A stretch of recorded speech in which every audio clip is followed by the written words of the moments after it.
جمعية الدعوة والإرشاد وتوعية الجاليات بمحافظة بدر. بسم الله الرحمن الرحيم. الحمد لله رب العالمين. صلى الله على نبينا محمد وعلى آله وصحبه أجمعين. সুপ্রিয় মুসলিম ভাই বোনেরা, জানাজার সালাত একজন মুসলিম আরেকজন মুসলিমের উপর যে হক রয়েছে, এটি হকের মাঝে একটি হক। ইমাম বুখারী, ইমাম মুসলিম রাহিমাহুল্লাহ হাদিস বর্ণনা করেছেন, একজন মুসলিম আরেকজন মুসলিমের উপর 5টি হক। ইমাম মুসলিম রাহিমাহুল্লাহ অন্য বর্ণনায় উল্লেখ করেছেন, একজন মুসলিম আরেকজন মুসলিমের উপর 6টি হক। তার মাঝে একটি হক হলো যে ইত্তেবাল জানাজা, অর্থাৎ জানাজা অংশগ্রহণ করা। একজন মুসলিম মারা গেলে তার যে একটি হক রয়েছে জীবিত মুসলিমদের উপর, এই হকটি আদায় করা, সেটি হলো তার জানাজা অংশগ্রহণ করা, তাকে শেষ বিদায় দেওয়া, যেটি ইসলাম ফরজে কেফায়া করে দিয়েছে। এলাকার যে কোনো মুসলিমরা যদি এই জানাজা পরে দাফন কাফন দেয়, তাহলে সকলেই পাপমুক্ত হয়ে গেল। আর যদি কেউ দাফন কাফন দিল না, সকলেই গুনাহগার হয়ে গেল। এটা ফরজে কিফায়া। তো জানাজার সালাত একজন মুসলিম আরেকজন মুসলিমের হক, এটা প্রাপ্য, সে পাবে, শেষ তাকে বিদায় দেবে ইসলামিক রীতি অনুযায়ী।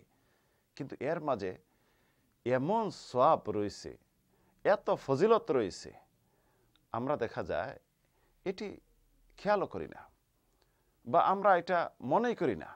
তো মনে করি যে আত্মীয় স্বজন, তাই জানাজায় যাব, এলাকায় জানাজা না গেলে মানুষ কি বলবে।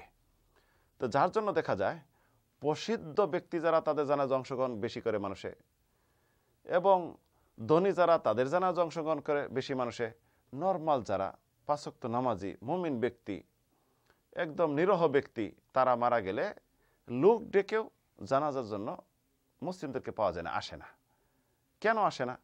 এই জন্য আসে না, সে মারা গেছে, জানাজা গেলেই কে দেখে, না গেলেই কে দেখে। মারা গেছে সাধারণ একজন মানুষ, তার জানাজায় উপস্থিত হলেই কে দেখবে, না হলেই কে দেখবে।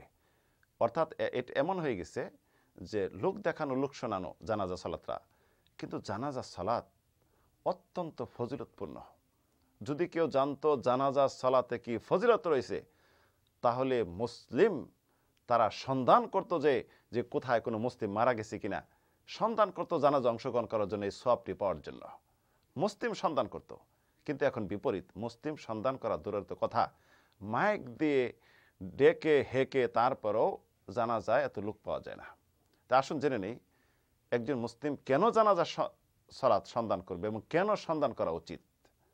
এই জন্য সন্ধান করা উচিত, রাসূলুল্লাহ সাল্লাল্লাহু আলাইহি ওয়াসাল্লাম ইরশাদ করেছেন, যে হাদিস ইমাম বুখারী মুসলিম বর্ণনা করেছেন, আবু হুরায়রা থেকে বর্ণিত হাদিস, মান ইত্তাবা জানাজাতা মুসলিমিন ঈমানান ওয়া ইহতিসাবান ওয়া কানা মাআহু হাত্তা ইউসাল্লা আলাইহি ওয়া ইউফরাগু মিন দাফনিহা ফাইন্নাহু ইয়ারজি মিনাল আজরি বিকিরাতাইন।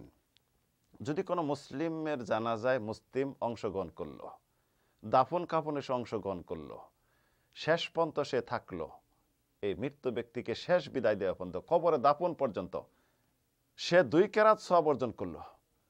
কুল্লু কিরাতিন মিস্তু উহুদিন, প্রত্যেকটি কিরাত হলো 1 উহুদ পাহাড় সমপরিমাণ। উহুদ পাহাড় যেটি 7 কিলোমিটার অধিক দৈর্ঘ্য, এর প্রস্থ 3 কিলোমিটার, বিশাল পাহাড়, উচ্চতা অনেক উচ্চতা। হাজী সাহেবরা দেখেন, অনেকে দেখেছেন, যেটি মদিনা থেকে উত্তরের দিকে মসজিদে নববী থেকে যেটি 4 কিলোমিটার বা 5 কিলোমিটার দূরে। এই বিশাল উহুদ পাহাড় সমপরিমাণ সওয়াব, মানে বিশাল সওয়াব আপনি অর্জন করবেন যদি মুসলিমের জানাজায় অংশগ্রহণ করলেন এবং দাফন কাফনে অংশগ্রহণ করলেন। 2 উহুদ পাহাড় সমপরিমাণ সওয়াব, সুবহানাল্লাহ, অনেক সওয়াব।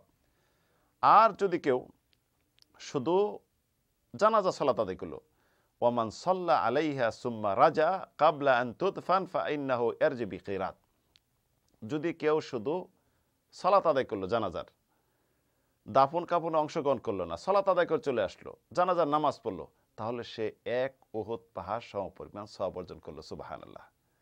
সম্মানিত মুসলিম ভাই বোনেরা, এই যে সওয়াব আপনি অর্জন করতেছেন, আপনি মনে করতেছেন যে এত সওয়াব, আমি এই সওয়াব দিয়ে কি করব? অনেক মুসলিম রয়েছে, এত সওয়াব রাখবো কোথায়? তাচ্ছিল্যপনা করে বলে থাকেন।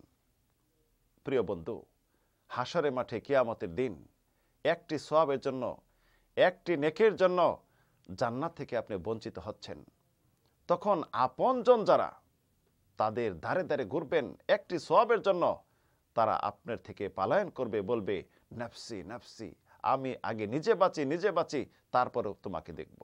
রক্ত সম্পর্ক, স্বামী স্ত্রী ভাই বোন, কেউ কেউ দিয়ে তাকাবে না। ওই সময় সওয়াব যে কত প্রয়োজন, নেকি যে কত প্রয়োজন। তাই সওয়াব যদি আপনার কাছে সামান্য মনে হয়, এটা আপনি সামান্য মনে করবেন না, এইটাই মনে করবেন অনেক। এই সামান্য সওয়াব জমতে জমতে পাহাড় পাহাড় সম্পরিমাণ সওয়াব হবে, যেটি কিয়ামতের মাঠে আপনি উপকৃত হবেন, উপকারে আসবেন। আসুন মুসলিমদের জানাজায় আমাদেরকে যেন ডাকতে না হয়, আমরাই সন্ধান করে জানাজা অংশগ্রহণ করি এবং 2 উহুদ পাহাড় সমপরিমাণ সওয়াব আমরা অর্জন করি। আল্লাহ যেন তৌফিক দান করেন। আমিন, আল্লাহুম্মা আমিন।